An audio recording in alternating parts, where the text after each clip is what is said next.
The desert sun had a way of making everything look smaller. Distance, time, the differences between people who thought they were different. Lieutenant Sarah Chen stood at the edge of the staging area at Camp Pendleton, watching the new platoon filter in from the bus. 23 men, most of them fresh from infantry training, all of them carrying the same tight-jawed expression that said they knew everything they needed to know about war. She recognized that look. She'd worn it herself once, back when the world seemed simple, and courage was something you proved with your voice. The air smelled like diesel and sage, that particular California military-based cocktail that somehow managed to be both industrial and wild. She could hear the cadence calls from another company drifting across the parade ground, that rhythmic counting that turned individuals into something unified. In 6 weeks, she'd be expected to do the same with these men, turn them into a functional platoon, make them trust her enough to follow her into whatever hell the Marine Corps decided to send them toward. She wasn't naive about what that meant. She'd seen the looks before, heard the whispers that stopped when she walked into a room. A woman, 5'6", Chinese-American, leading combat infantry. Every part of her identity seemed designed to trigger doubt in the minds of men who'd been raised on stories where heroes looked nothing like her. Staff Sergeant Marcus Webb stood beside her, his arms crossed over his chest.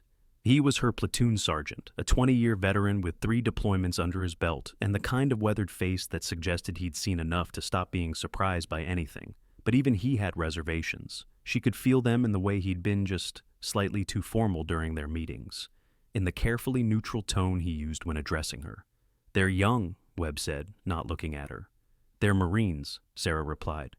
"There's something," Webb muttered. The platoon assembled in loose formation, still sorting themselves out with the awkwardness of men who didn't yet know each other's names. Sarah waited, letting them settle, letting them notice her standing there in her utilities, with her lieutenant's bars catching the afternoon light. She watched the recognition move through the group like a wave, the double takes, the elbows, the faces that went carefully blank because they'd been trained not to show what they were thinking, even when what they were thinking was written in every line of their bodies. She stepped forward. "Platoon, attention!" The response was ragged. Men came to attention at different speeds, with different levels of crispness. She could read the resistance in the delayed reactions, the way some of them looked past her rather than at her, as if she were a temporary obstacle between them and whoever they expected to actually lead them. "I'm Lieutenant Chen. This is Staff Sergeant Webb. For the next 6 weeks we own your lives. Every step you take, every thought you think, every breath you draw happens because we allow it. Are we clear?" "Yes, ma'am." The response came back scattered, lacking unity. 2 Marines in the back didn't say anything at all. Sarah felt Webb tense beside her. This was the moment, the first test. She could see it in the faces of Corporal Hayes and Lance Corporal Morrison, the 2 who'd kept silent. Hayes was tall, broad-shouldered, with the kind of square-jawed certainty that came from never having been told he was wrong. Morrison looked younger, maybe 20, with pale skin already burning in the sun and eyes that darted to Hayes for permission before they did anything else. "Corporal Hayes," Sarah said, her voice carrying across the formation. "Did you hear the question?" Hayes stood motionless, his gaze fixed somewhere over her left shoulder. "Ma'am, I'm not sure I understood the question. The question was simple. Are we clear? It requires a yes or no answer. With respect, ma'am, I think there might be some confusion about chain of command." The silence that followed was absolute. Sarah could feel every eye on her, could sense Webb's hand drifting toward his cover, as if he needed something to hold on to. This was calculated. Hayes wasn't stupid. He was testing her, seeing if she'd crack, if she'd defer to Webb, if she'd prove herself to be exactly what he expected. Someone who didn't belong here. "There's no confusion, Corporal. I'm your platoon commander. Staff Sergeant Webb is your platoon sergeant. The chain of command runs through us. Is that clear? I'd just feel better if we could clarify." "Drop," Sarah said. Hayes blinked. "Ma'am, I said drop. Push up position. Now." For 3 seconds, nothing happened. Hayes stood there, his face reddening, his jaw working as he tried to decide whether open defiance was worth whatever punishment might follow. Sarah didn't move, didn't raise her voice, didn't blink. She just waited, letting the weight of the moment settle over everyone, letting them understand that this wasn't a negotiation. Hayes dropped. Morrison followed a half-second later, without being told. "The rest of you are dismissed to your barracks. Hayes and Morrison, you're going to stay here and think about what clarity means. Staff Sergeant Webb will help you reflect." She turned and walked away, feeling the tension break behind her like a wave against rocks. In her peripheral vision, she could see Webb stepping forward, could hear his voice dropping into that sergeant's register that could strip paint off walls. But she didn't look back. Didn't need to. She'd made her point. What she didn't say, what she couldn't say, was that her hands were shaking. The barracks at night had a particular quality of loneliness. Sarah sat in her room in the officers' quarters, separated from the platoon by rank and regulation and something else, something harder to name. Through the thin walls, she could hear the muffled sounds of other officers moving through their evening routines. Someone was watching a baseball game. Someone else was arguing with someone on the phone, their voice tight with frustration. She opened her laptop and pulled up the training schedule for the next 6 weeks. Land navigation, live fire exercises, squad tactics. Mount training in the urban warfare facility. Every day was designed to push them harder, to forge them into something cohesive. But cohesion required trust, and trust required time she wasn't sure they'd give her. Her phone buzzed. A text from her sister, 3 time zones away in Boston. "How's it going?" Sarah typed back. "Great. They love me." 3 dots appeared, then disappeared, then. "That bad? Nothing I can't handle. You always say that. Because it's always true." Another pause. Then, Mom called. "She's worried about you." Sarah set the phone down without responding. Her mother had been worried about her since the day she'd announced she was joining the Marines. Worried when she'd gone to officer candidate school. Worried when she'd deployed to Afghanistan. Worried when she'd volunteered for infantry. Back when they'd first opened combat roles to women. The worry was a constant, like background radiation. You learned to live with it. She closed the laptop and opened the bottom drawer of her desk. Inside, wrapped in a cloth, was the one thing she'd brought with her from her previous assignment. She unwrapped it slowly, feeling the familiar weight settle into her palm. The silver star caught the light from her desk lamp. Its blue ribbon slightly faded from time.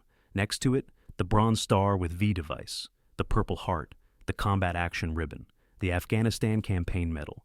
They sat there in her hand like artifacts from another life, which in some ways they were.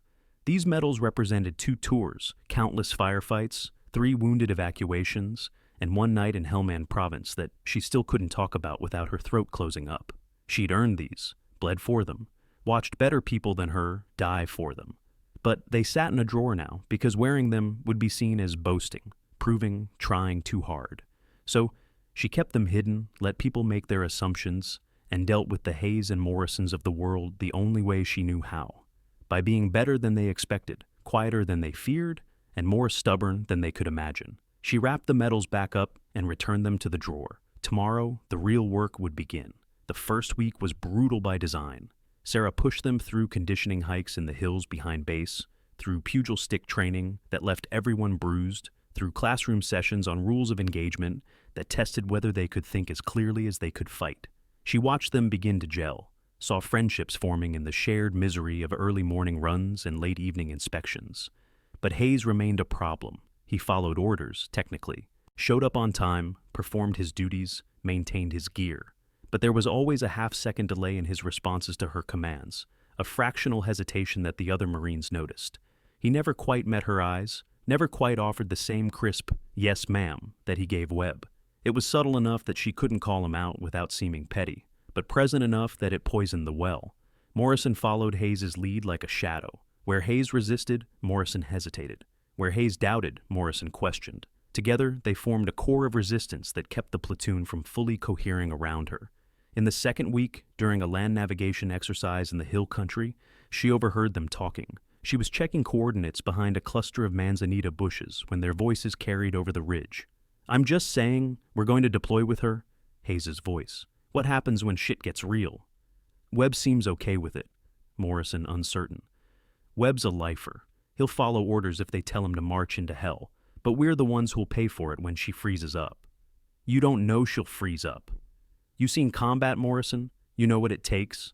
"No, but neither has she. Not real combat, not infantry combat. They probably gave her some cushy logistics posting and called it a deployment. Now we're supposed to trust her with our lives?" Sarah stayed hidden, her GPS unit forgotten in her hand.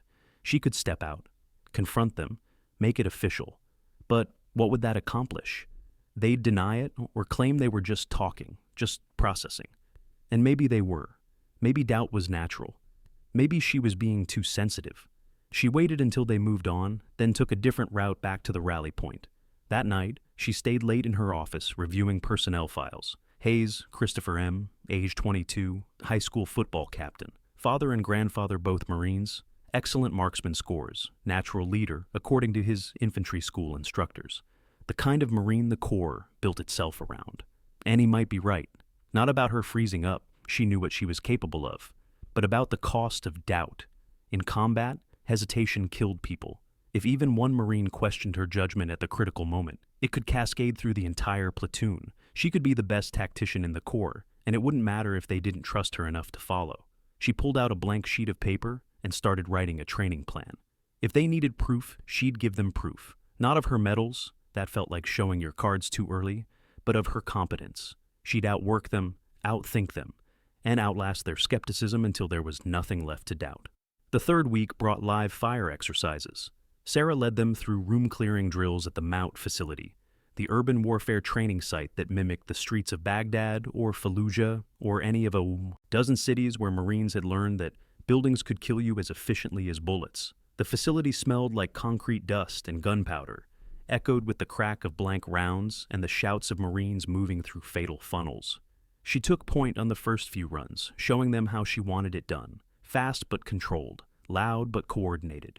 She moved through the mock buildings with the kind of fluid efficiency that only came from repetition, from having done this so many times that your body remembered even when your mind wanted to freeze. Hayes watched from the ready line, his expression unreadable. When it was his turn to lead his fire team through the course, he moved well, maybe too well, pushing his team harder than necessary, as if trying to show her up. They cleared the building in record time, but Morrison nearly shot Lance Corporal Diaz in the back because they'd moved too fast to maintain proper spacing. Webb pulled Hayes aside afterward. Sarah stayed back, letting her platoon sergeant handle it, but she could see the set of Hayes' shoulders, the way he kept glancing over at her, as if this were somehow her fault. After the debrief, as the platoon was cleaning weapons, Private First Class Kowalski approached her. He was 19, from somewhere in Minnesota, with the kind of earnest face that made you want to trust him even when you knew better. "Ma'am, can I ask you something?" "Go ahead, Kowalski." He glanced around, making sure no one else was listening. "How many deployments have you done?" The question was innocent enough, but Sarah knew what he was really asking. "2," she said. "Afghanistan, both times." "Infantry?" "No, but combat." Kowalski nodded slowly. "Hayes says—" He caught himself, looked down. "Never mind, ma'am." "It's all right. What does Hayes say?" "Just that, he's wondering about your experience, combat experience. We all are, kind of." His face was red now, embarrassed. "Not trying to be disrespectful, ma'am." Sarah set down the rifle she'd been inspecting. "Kowalski, you know what the difference is between infantry combat and every other kind?" "No, ma'am. Nothing." She let that sit for a moment. "When someone's shooting at you, it doesn't matter what your MOS is. Bullets don't check your job title. You fight or you die or you run. Sometimes all three. I've done 2 of those things. I'll let you guess which ones." "Yes, ma'am." But he still looked uncertain, still carried that question in his eyes that he wasn't quite brave enough to ask. "But are you good enough?" That night, Sarah found Webb in his office, going through equipment requisition forms. "They're asking questions," she said, without preamble. Webb didn't look up. "I know. Hayes is poisoning them against me. I know that too. So what do I do?" Now Webb did look up, his expression tired. "Ma'am, with respect, that's not a question I can answer for you. You're the officer. You figure it out." "You think he's—" "Right?" The words came out before she could stop them. "About me?" Webb was quiet for a long moment. Then he set down his pen and leaned back in his chair. "I think Hayes is scared. I think they're all scared. They're about to deploy to a war zone with an officer they don't know. And one of the ways people deal with fear is by finding something to blame it on. Right now, you're convenient. So, I wait it out, hope they eventually see I'm competent. I think competent isn't the issue, Lieutenant. You could be Chesty Puller reincarnated, and some of these boys would still find a reason to doubt you, because doubt is easier than trust when trust might get you killed." He paused. "But for what it's worth, I don't think you're going to freeze up. I've read your file. I know what you did in Helmand." Sarah felt something cold move through her chest. "That's classified. Above your pay grade, maybe, not above mine." Webb's expression was unreadable. "Silver Star is a hell of a thing to keep in a drawer, ma'am." She didn't know what to say to that. Didn't know if there was anything to say. "The question is," Webb continued, "why are you keeping it there? Why let them think you're untested when you're not? Because I want them to follow me because I'm good, not because I have medals. That's pride talking. That's leadership talking." Webb shook his head. No, ma'am. Leadership is giving your Marines every reason to trust you, especially when they're looking for reasons not to. You're trying to prove something to yourself, but they're the ones who need the proof. The fourth week brought the moment she'd been dreading. They were running a squad attack drill, coordinated movement under simulated fire, when Hayes finally pushed too far. His fire team was supposed to lay down suppressing fire while her team maneuvered to flank. But Hayes held his position too long, threw off the timing, turned the whole exercise into a confused mess that would have gotten everyone killed in real combat. Sarah called a halt, brought everyone back to the rally point. Hayes, what happened? Wasn't clear on your signal, ma'am. The signal was a whistle, same signal we've used every day this week. Didn't hear it, ma'am. You were 15 meters away in open terrain. Hayes's face was blank, carefully neutral. I apologize, ma'am. Won't happen again. But it would. They both knew it would. This was going to keep happening until she did something about it, until she forced the confrontation that had been building since day one. Sarah dismissed the platoon, except for Hayes. Webb started to stay, but she waved him off. This needed to be between her and Hayes, without witnesses, without the weight of rank turning it into theater. When they were alone, she faced him. Why? Hayes blinked. Ma'am? Why are you doing this? What do I have to do to earn your respect? How many exercises do I have to run? How many orders do I have to give? How perfect do I have to be before you? Give me the same benefit of the doubt you'd give any male lieutenant. I don't know what you mean, ma'am. Yes, you do. We both do. So, stop playing games and tell me the truth. You think I'm going to get you killed? Something flickered in Hayes's eyes. Not shame, not exactly, more like recognition. The acknowledgement that they were finally talking about the real thing instead of dancing around it. Yes, ma'am, he said quietly. I do. The honesty of it hit her harder than she expected. She'd known it was there, but hearing him say it out loud made it real in a way that speculation never could. Why? Because I've lost people, ma'am. His voice was raw now, stripped of pretense. I was in Syria, not official, not on the books, but I was there. Lost my best friend to an IED because our lieutenant made a bad call. He was too cautious, second-guessed himself, and my buddy paid for it. So, yeah, I'm scared. I'm scared you're going to do the same thing because you're trying to prove you belong instead of just doing the job. Sarah felt something crack open inside her chest. Not anger, something closer to understanding. What was your friend's name? Hayes looked startled. What? Your friend. The one who died. What was his name? Miller. Jacob Miller. How old was he? 20. Why? Because I want to know. Because he matters. Because you're right to be scared. Everyone should be scared before a deployment. Fear keeps you alert, but fear directed at me instead of the actual enemy is going to kill you just as dead as an IED. So, what do you want me to do, ma'am? Just trust you? Just follow you because you've got the bars? No, Sarah said. I want you to trust me because I've earned it. And if I haven't earned it yet, then give me the chance to. Stop fighting me and start fighting with me. Hayes was quiet. Then, how do I know you won't freeze? How do I know you've got what it takes? And there it was. The question she'd been avoiding. The truth she'd kept wrapped up in a drawer because pride had told her it was better to prove herself through actions than through credentials. But Webb had been right. Pride was a luxury she couldn't afford when lives were at stake. Come with me, she said. Her quarters felt too small with Hayes standing in them. He stayed near the door, looking uncomfortable, like he'd crossed some invisible boundary by being here. Sarah went to her desk and opened the bottom drawer. She unwrapped the cloth slowly, feeling the weight of what she was about to reveal. She turned and held out her hand. The metals caught the overhead light, throwing small rainbows across the wall. Hayes stared. His face went through several expressions in quick succession. Confusion, recognition, disbelief. Afghanistan, 2019, Sarah said.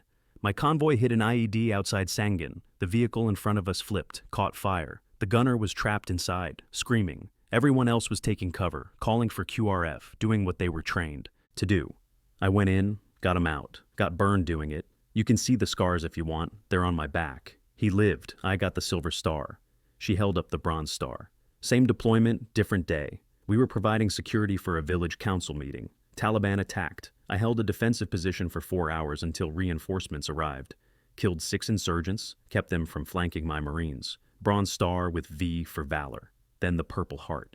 This one's from the IED, shrapnel in my leg and shoulder. They patched me up and sent me back out. She set the medals on her desk, lined them up carefully. I didn't tell you about these because I wanted you to follow me based on my actions, not my decorations. I thought that would make me a better leader, but I was wrong. I was asking you to trust someone you didn't know, and that's not fair when the stakes are this high. Hayes reached out, hesitated, then touched the silver star with one finger. His hand was shaking. Why keep them hidden? Because I was trying to prove I didn't need them, that I could earn your respect the hard way. But Webb helped me understand. Sometimes showing people who you are isn't weakness. Sometimes it's giving them what they need to trust you. Hayes pulled his hand back. He looked at her, really looked at her, maybe for the first time since they'd met. You went into a burning vehicle? I did. That's insane, ma'am. It was necessary. Same thing. Despite everything, Sarah felt herself smile. Maybe. Hayes was quiet for a long moment. Then, I'm sorry, ma'am. I've been an asshole. Yes, you have. I couldn't lose anyone else, and I thought if I could make you prove yourself before deployment, maybe I could figure out if you were going to get us killed. But I wasn't giving you a chance to prove anything. I was just being scared, Sarah finished. You were being scared. It's all right. I understand scared. What happened to the gunner, the one you pulled out? He's a recruiter now in Texas, has 3 kids, sends me Christmas cards. Hayes nodded slowly. Then he came to attention. For the first time since they'd met, his salute was crisp, genuine, immediate. Ma'am, I'd be honored to serve under your command. Sarah returned the salute. Thank you, Corporal Hayes. Now, get back to the barracks and tell Morrison I want to see him in the morning. Time to clear the air with him, too. Yes, ma'am. Hayes turned to leave, then paused. Ma'am, for what it's worth, Miller would have liked you. He always respected courage. After he left, Sarah carefully wrapped up the medals and returned them to the drawer. But she left the drawer open this time, not hidden, just stored, ready if she needed them again. The next morning, word had spread. She didn't know how. Maybe Hayes told Morrison. Maybe someone overheard. Maybe the rumor mill had just done what rumor mills do. But when she arrived at morning formation, the platoon's energy was different, more focused, more unified. Morrison approached her after the morning brief, his face pale but determined. Ma'am, I owe you an apology. So I've been told. What are you apologizing for? Specifically. For assuming you didn't earn your position, for assuming you were weak, for... He struggled for words. For not giving you a chance. Apology accepted. Don't make me regret accepting it. No, ma'am. He hesitated. Hayes said you have a silver star? I do. That's badass, ma'am. Sarah couldn't help but laugh. Thank you, Morrison. Now go make sure your squad's gear is squared away. We've got live fire in an hour. As Morrison jogged off, Webb approached. He didn't say anything, just stood beside her, watching the platoon prepare for the day's training. You told them, he said finally. Hayes earned the truth. And I think maybe we're going to be all right. Webb nodded. You know, I've been in the Corps for 20 years, seen a lot of officers, good ones, bad ones, and everything in between. You want to know what makes the difference? What? The good ones know when to be strong and when to be human. You figured that out faster than most. He glanced at her. For what it's worth, ma'am, I'd follow you anywhere. Already decided that weeks ago. Just took you a little while to catch up. Sarah felt something warm and complicated move through her chest. Thanks, Gunny. It's Staff Sergeant, ma'am. I know, but I figure if we're being honest, might as well go all the way. You'll make Gunnery Sergeant within a year. Webb's face twitched like he was trying not to smile. We'll see, ma'am. The remaining weeks transformed. The platoon moved with new cohesion, responding to her commands with the same sharp precision they gave Webb. Hayes became one of her strongest fire team leaders, his natural aggression channeled into tactical excellence rather than resistance. Morrison bloomed into a capable squad leader once he stopped looking over his shoulder for permission to trust her. They ran exercises until every movement was instinctive, practiced until they could communicate in grunts and hand signals, trained until the distinction between individual and unit blurred into something greater than either. And through it all, Sarah found herself becoming something she hadn't expected. Not just their commander, but their lieutenant. The difference was subtle, but profound. A commander gave orders. A lieutenant earned the right to give orders. A commander held authority. A lieutenant held trust. On their last night before deployment, Sarah gathered the platoon in the classroom for a final brief. She'd prepared remarks about duty and courage and the mission ahead. But when she stood in front of them, the words felt hollow. So she set her notes aside and spoke from somewhere deeper. I'm not going to lie to you, she said. What we're about to do is dangerous. Some of you might get hurt. Some of you might not come home. That's the job. That's what we signed up for. But I need you to know something.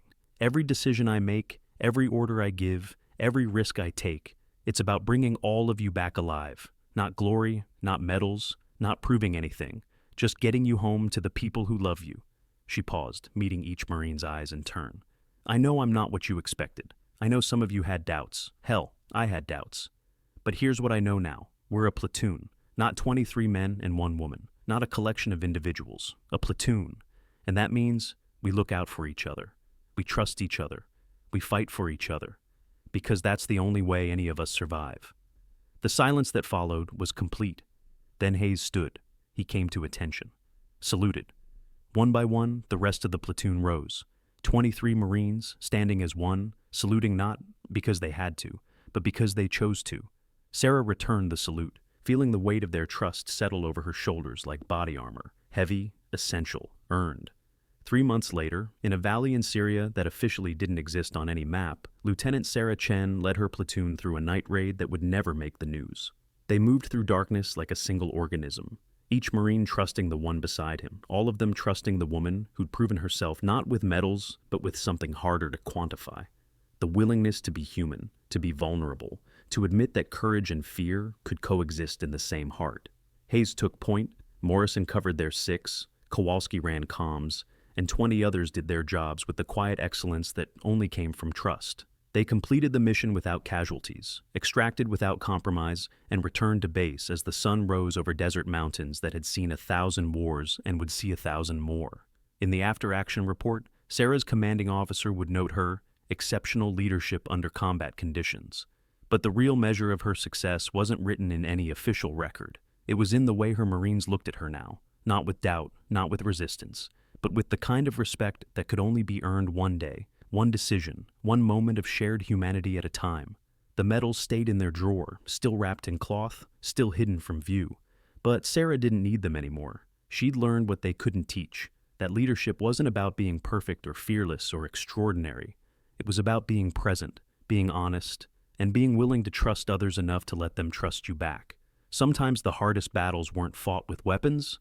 Sometimes they were fought with patience and persistence and the quiet recognition that everyone, every single Marine, regardless of rank or experience or gender, was just trying to do the impossible, be brave enough to care about something bigger than themselves. And sometimes, in the spaces between combat and calm, you learned that courage wasn't the absence of fear. It was the decision to keep moving forward despite it, to keep fighting for the people beside you, to keep believing that honor and duty and sacrifice still meant something in a world that often suggested they didn't. Sarah Chen had earned her medals through blood and fire, but she'd earned her platoon through something harder. The willingness to be vulnerable enough to be seen as human, flawed, and worthy of trust. In the end, that was the only thing that mattered. The sun continued to rise over the desert, indifferent to human struggles, eternal in its rhythm. But in one corner of that vast and ancient landscape, 24 Marines sat together in tired silence, bound by something that couldn't be issued or ordered or manufactured, the knowledge that they'd gone into darkness together and emerged into light. Not because they had to, because they chose to, because that's what you did for the people who'd proven they'd do the same for you. And in that moment, as exhaustion and relief and pride mixed into something too complex for words, they understood what Sarah had known all along, that valor wasn't about being fearless. It was about being afraid and showing up anyway, about being doubted and leading anyway, about being hurt and trusting anyway. It was about being human enough to be extraordinary, and that was a truth worth remembering, worth fighting for, worth passing on.